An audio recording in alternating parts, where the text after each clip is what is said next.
What is going on, everybody, and welcome back into Byerly Studios. Who's ready for a fun yet satisfying video of us applying some Liquitex Satin Varnish to this awesome acrylic painting of Charmander? If you haven't had the opportunity to check out that painting video of me painting Charmander on this 8x8 Master Touch canvas, make sure you go back and do so. I'll also link that above. Today in the studio, we're going to be using a medium-sized fan brush to apply this varnish. Now, although I did make some mistakes during the process, and I'm going to share those here, and I will also kind of condense those mistakes down into a small video for my tips and tricks playlist here on YouTube. So what we're going to do is we're just going to pour that Liquitex Satin Varnish on top of the canvas here, and I'm going to try to let this do a little bit of self-leveling here, but you'll be able to see that the varnish will kind of bring the luster back to the top coat of those acrylics, and it really does bring it back to life. If it dulled out any, which sometimes acrylics tend to do that, it kind of makes it look a little bit more so like a oil painting. Now, as I apply these first two layers of varnish here, we're about to enter into a time lapse in just a moment. You'll see that these kind of fill in the pores or the crevices of the canvas. If you see any of those, that's the goal here, is just it kind of levels everything out and creates just a smooth finish. Kind of pushing off any massive puddles here, making sure it doesn't pool excessively in any location. And then what I'll do is I'll kind of cascade that down on the sides, use the fan brush and spread that out a little bit.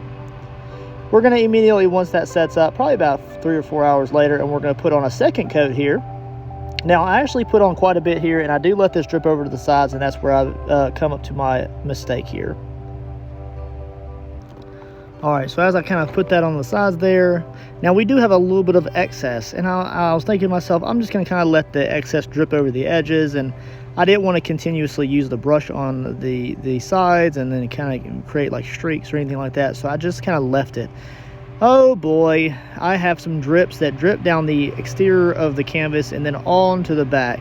You can see here that they're kind of like just kind of raised up off the back. I have been continuing to paint the edges of the canvas all the way around to the back. I think it gives it a really finished look, and I really do enjoy doing that. So as you can see here, I don't know if this is going to actually create a kind of matte finish drip, and I don't want that to be visible when it's hanging on the wall. You can see there's that drip, it's kind of very visible. So I gave it overnight to see if it would clear up on its own as that water evaporates. So after about 12 hours of curing here, we do see that it's less white and kind of matte colored than it was before. Now you can still see where the drip had came over the edge of the canvas there. And what I'm going to do to remedy this, I want to try to apply another layer.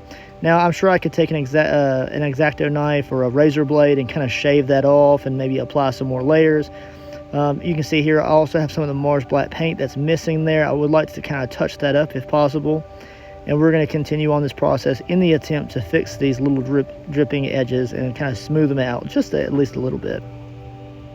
So before we put on another layer of Liquitex varnish here, I'm going to use a little bit of Mars Black just out of the Winsor & Newton tube here.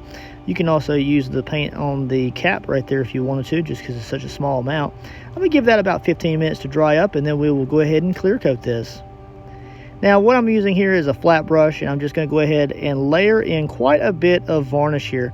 I'm really just making sure that it's kind of self-levels, and I'm making sure that it doesn't really kind of cascade down on the sides, which would possibly create another drip going in the opposite direction, which would make it even worse. I do want to kind of make sure that it puddles a little bit, and hopefully my goal here is that it would fill in any of those drip marks that it had left from before. And although it's not absolutely perfect, it did give it a little bit more of a smooth finish than it did before. It kind of hid a little bit of those drips, and those drips did dry completely clear. So it kind of gave me the look that I kind of wanted. I do know that after doing some research, the glossier the varnish is, the clearer those drips could be. As you go into your matte finishes, it can have a little bit of cloudiness to those drips. It also depends on the finish that you're looking for too. A lot of people are just happy with just to get a nice smooth finish on the front of the canvas. I would like to get those sides finished as well, just so it has a nice uniform kind of finish and nothing really stands out, and I think it really gives it a really good archival gallery look. Here's what it looks like from the front, and I do hope y'all enjoyed this video. It was very simple, very fast, but it was definitely fun to bring this acrylic to life, and it really increases the vibrancy and the overall colors of those acrylics. Now again, I'll release this in a tips and tricks video as well. If you want to check out that playlist, make sure you do so above. Otherwise, I will post the acrylic painting above also. Later, guys.